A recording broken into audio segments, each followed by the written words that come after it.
Hey, what's up, guys? So I had talked a little bit about this morning. I put up a Facebook post saying I was going to do this live feed. So here it is. Sorry, I'm getting over a little being sick. All right, so there's that. Okay, so here's the deal.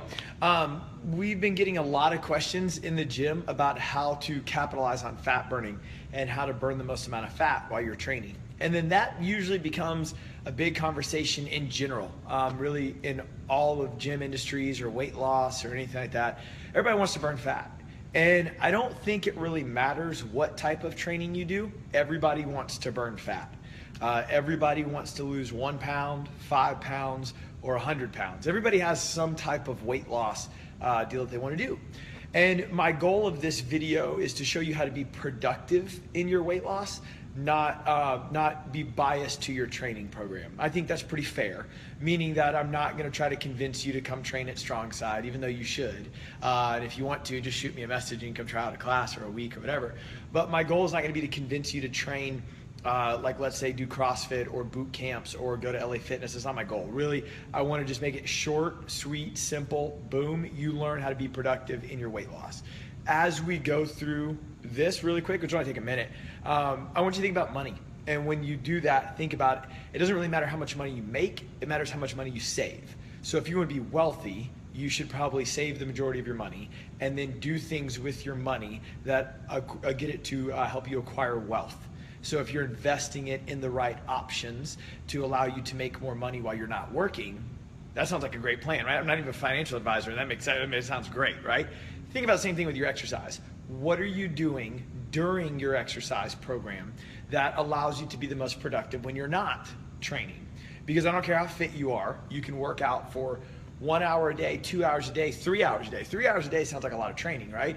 Well, even if you work out for 3 hours a day, you're not working out for 21 hours a day. So you shouldn't really be looking at it as, what am I doing while I'm working out to burn fat? It should be, what am I doing to allow me to burn fat while I'm not working out? That's how you become productive.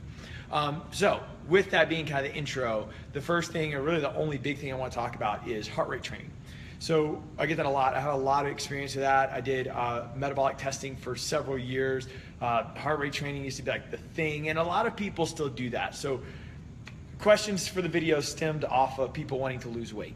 And then a lot of people turn to heart rate training. They want to buy a heart rate monitor, they want to get tested, they want to do whatever to figure out like where their zones are for training or whatever. So here's what I'm going to do. I'm going to explain this as if I was trying to sell you a heart rate monitor. As if I was trying to sell you a heart rate monitor or some test that could allow you to figure out where your body burns fat. So that's where I'm going to come from. And when I explain it, I'm just going to explain it as facts, and I'm going to explain it in a way that would probably make you want to buy it. It would probably sound pretty good, and you'd probably go, okay, sign me up, I want to buy a little bit of it. And then I'm going to go from there and kind of explain the right way that you want to do things and all that. So a lot of people are really interested in heart rate training. So first off, let's talk about what that is. What is heart rate training? So heart rate training, and keep in mind, I'm only talking about weight loss. So I see like a lot of people checking into the video, and if you comment or anything, I'm not talking about performance-based training. I'm not talking about winning the Tour de France and measuring lactate threshold and all that kind of stuff. I'm talking about weight loss. So if you're talking about performance, totally different conversation. But let's say you want to lose weight, all right? And also, tidbit too, when I'm talking about performance, I'm saying that specific activity. Like if you used heart rate training to only make you better at cycling, that's what I'm talking about. I'm not saying that heart rate training as an athlete will make you a better athlete. It will make you better at that one thing. But anyways, okay. So if you want to lose weight by doing heart rate training, all right? If you go anywhere, any gym, whatever, that says we should do this heart rate training to help you lose weight, here's how it works. This is really the only way that it would work. So you have to first off figure out where your heart rate zones are. Number one, if you figure out your heart rate zones by going onto Google and going RPE, or rate of perceived exertion or whatever, that's automatically not right. You're totally guessing. It's rate of perceived exertion, has nothing to do with how you feel, because there's so many variables of, are you in shape, are you out of shape, how does your intensity level feel? None of that's really accurate. None of that is really telling you if you're burning fat or not, all right? So then the only real way you could figure out your zones of training or where you needed to be at was you get a metabolic test done. All right, so you put a mask on and you measure your oxygen to carbon dioxide ratio. So how much oxygen you're taking in to carbon dioxide you're putting out, and you measure your gas exchange. And when you do that, you can see where somebody burns fat. That's legit. That actually happens. And it sounds intriguing, right? I told you I was going to try to sell it to you in the beginning. So you would figure out where somebody burns fat. So we have you work out. I used to do this for like 4 or 5 years, and we do it a lot on the treadmill. So we'd put this mask on you, and we have you get on a treadmill, and we'd bring your heart rate up and up and up, and we'd see where your body burns fat. And we would develop 5 zones off of where your body burns fat, all right? So what would happen is it would look like this. So we'd develop 5 zones, and we would say zone 1, 2, 3, 4, I guess I was 1 short, 5. All right, so we develop 5 zones, and then we give you 5 ranges of heart rate, all right? So for example, we might say that zone 1 is between 110 and 120 beats per minute. Zone 2 is 120 to 130, 130 to 140, 140 to 150, and then 160 plus. Like, so we would determine your zones kind of based upon that, all right? And then what happens is we would say, all right, so you have these 5 zones of training, all right? Then right above zone 3, you have this thing called your anaerobic threshold, or AT.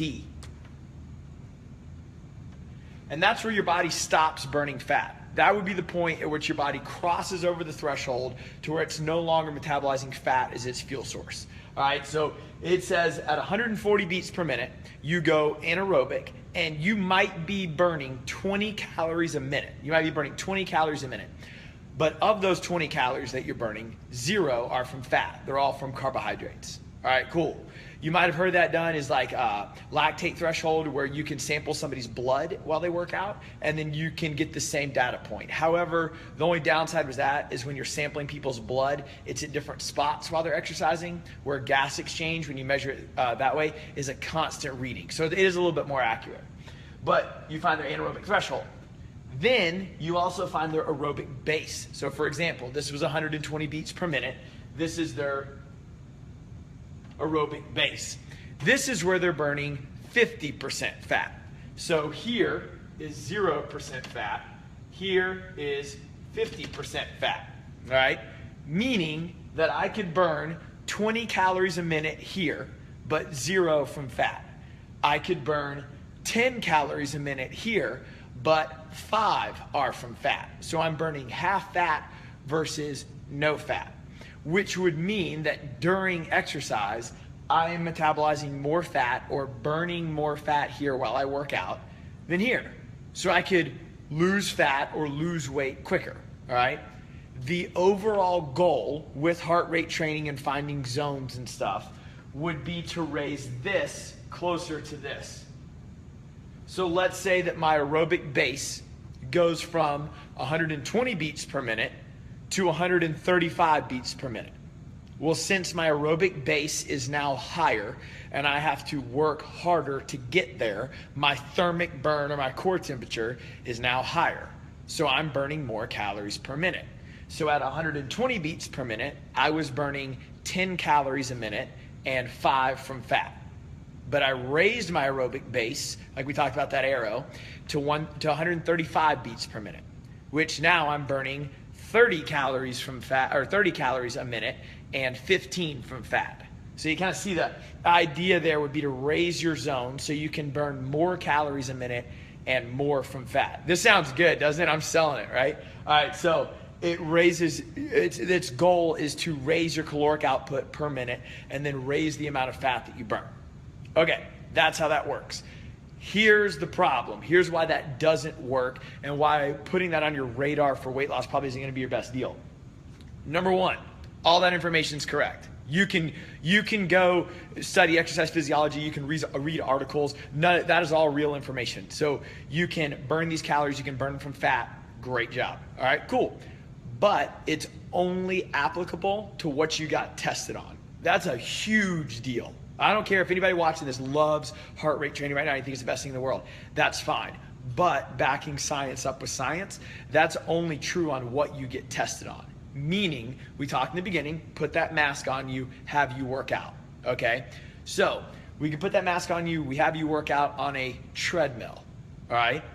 That's only good on a treadmill. The second that you go get on a bike, a rower, an elliptical, all of that's different. Your body is going to start measuring different metabolic pathways and start doing different outputs to get there. 140 beats on a treadmill might not be your anaerobic threshold on a bike. Your bike is typically lower. It's typically like 15 to 20 beats lower. So if you're going to go get tested on a treadmill and then try to follow your zones in a spin class, you're not even close. You're not even applying the same information off of a valid test. So that's completely inaccurate. Number two, why it's not really your best benefit is that productivity clause that we talked about.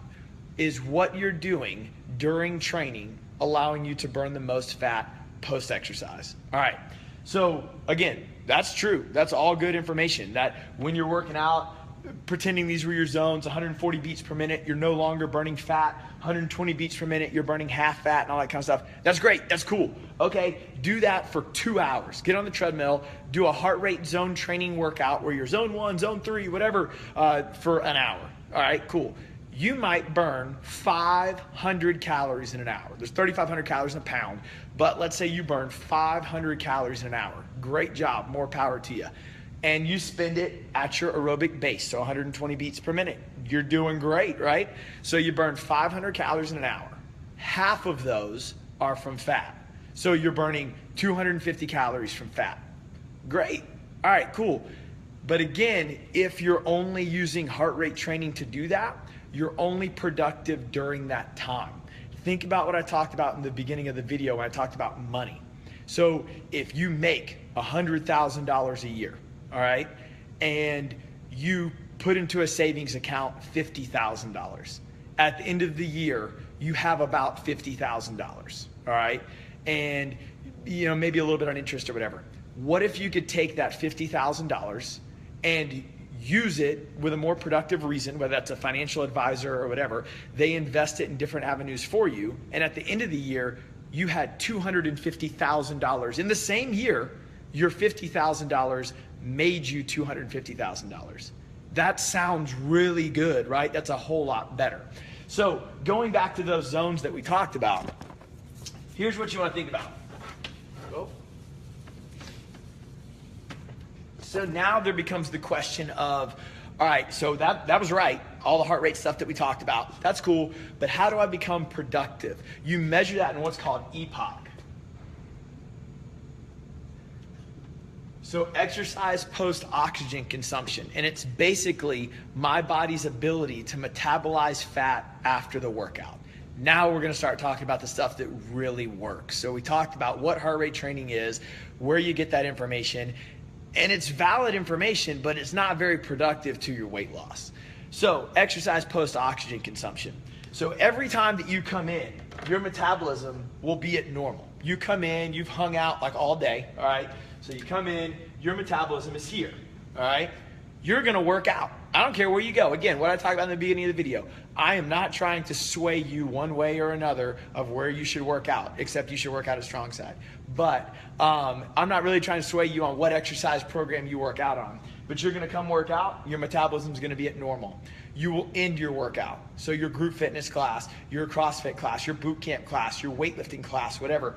And because you did work, you will elevate your metabolism, all right? Which most people know. That's what you're trying to do, whether you're trying to gain muscle mass, whether you're trying to burn fat, whatever you're trying to do, you're gonna raise your metabolism. But as most of you know, your metabolism is gonna go back to normal. So you come in, you work out, let's say that's an hour, all right? So let's say this is 60 minutes. And you raise your metabolism. Go you, all right? But then your metabolism goes back to normal.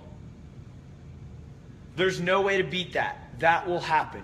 You will come in with a resting metabolism or an RMR or a basal metabolic rate. You can measure it several different ways, but your metabolism goes up and then it comes down. This is your opportunity for success. So if you come in and you do long, slow distance cardio, you get in and you run on the treadmill, you follow your heart rate zone training, you do some low impact or easy or moderate intensity cardio to metabolize fat during the workout at a moderate state. Maybe you're that zone 1, 2, 3 that we talked about or whatever, or it's a 10-mile run. There's nothing wrong with doing 10-mile run. I'm wearing an Ironman jacket. There's nothing wrong with doing long, slow distance cardio, okay? Like as far as fitness goes. But when you're done, your metabolism will go from its peak point back to resting within 2 to 3 hours. So when you get done, you ran 10 miles, okay? Great workout. That was awesome. But your metabolism will return to normal within 2 to 3 hours. That was a significant amount of work to get done to run that 10 miles or bike that 50 miles or the hour on the elliptical, whatever. But your metabolism was back to normal within 2 to 3 hours. Now, let's say you did high intensity interval training. You did something somewhere that brought your heart rate extremely high, then recovered, extremely high, and then recovered, extremely high, and then recovered over the course of, it could be as short as 20 minutes. It could be Tabata, 20 seconds on, 10 seconds off. It could be running, run 400 meters on the 3 minutes 10 times. It could be something like that to allow your body to burst, recover, burst, recover. This still happens. You'll come in, you'll work out, and your metabolism will go back to normal. However, go do Fran, 21-15-9, thrusters and pull-ups, whatever. It doesn't have to be just cardio. You can throw some weight in there, and you can do metabolic resistance training.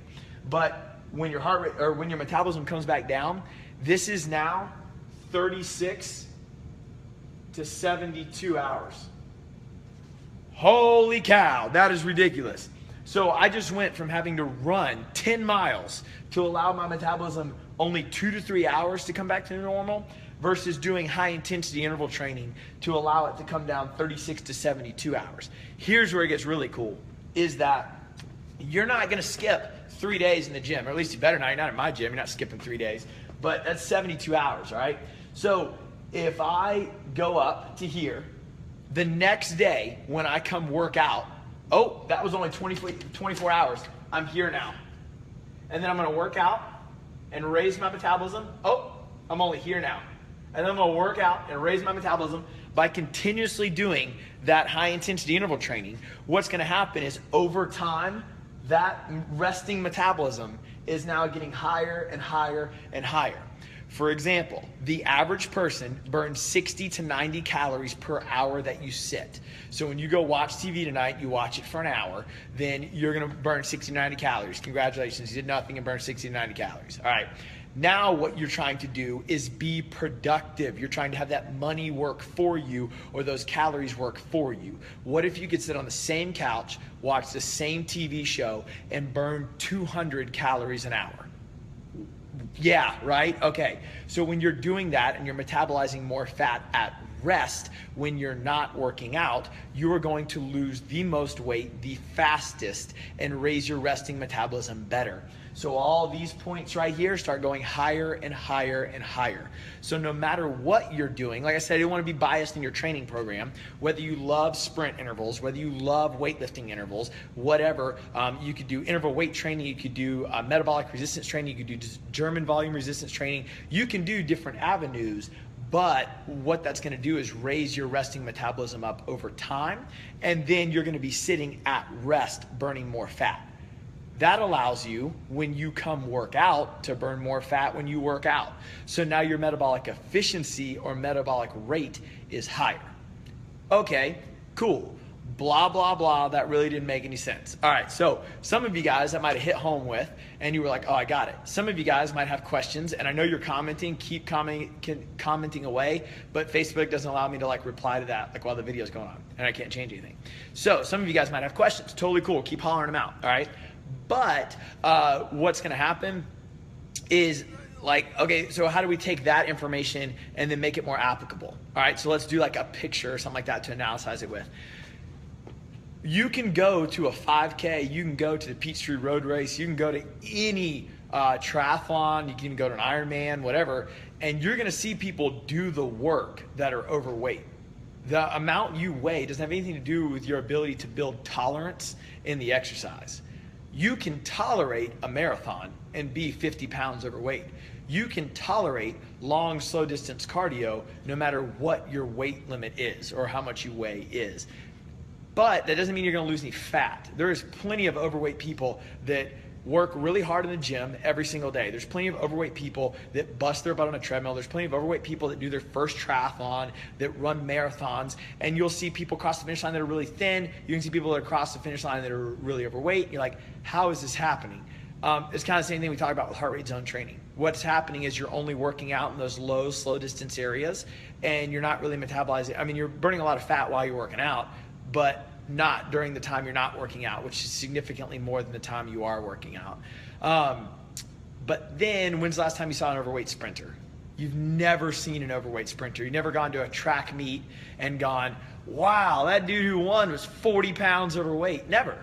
And they actually work out less than the person that is that's working out for that long period trying to run that 10, 15, 20 miles. And again, I'm not saying that's bad, but if you were telling me that all you had to do was lose weight by exercising for a significant amount of time or decreasing your caloric volume, which is a whole nother conversation, but if weight loss was just, hey, go exercise for a really long time and just don't eat, I wouldn't have a job. We would not be having this YouTube video or this Facebook video right now. The gym probably wouldn't even be in business because everybody would just eat like an apple a day and go walk around the neighborhood and lose a bunch of weight. And we know that that doesn't work, all right? So just because you work out for a really long time does not mean that you're going to lose weight, nor is that even very beneficial. The goal is to be very productive with your training. The goal is to do something in your training that allows you to burn fat for an extended period of time after the workout, because nobody's working out as much as they are working out. The goal is to participate in an exercise program that allows you to do that. And hopefully I've just shown you that participating in an exercise program that its only measurement of success is heart rate training is just kind of shooting you in the foot. You're not going to be able to metabolize fat for an extended period of time. You're not setting yourself up to become a fat burner. You're not even really tapping into your fat metabolism post-workout, really, just very minimally. You want to do the exercise program that allows you to burn fat when you're not even working out. One that makes you fitter, one that makes you stronger, one that makes you faster, and one that allows you to sit on the couch and burn triple the amount of calories that you're doing right now. One that works for you. Your exercise program should work for you. So that's that. Rewind the video if you missed the beginning. It'll explain it from the end or from the beginning. Shoot me a message if you want to come train at Strong Side. I'll give you a whole free week. Try it out. And message me if you got any questions. Thanks.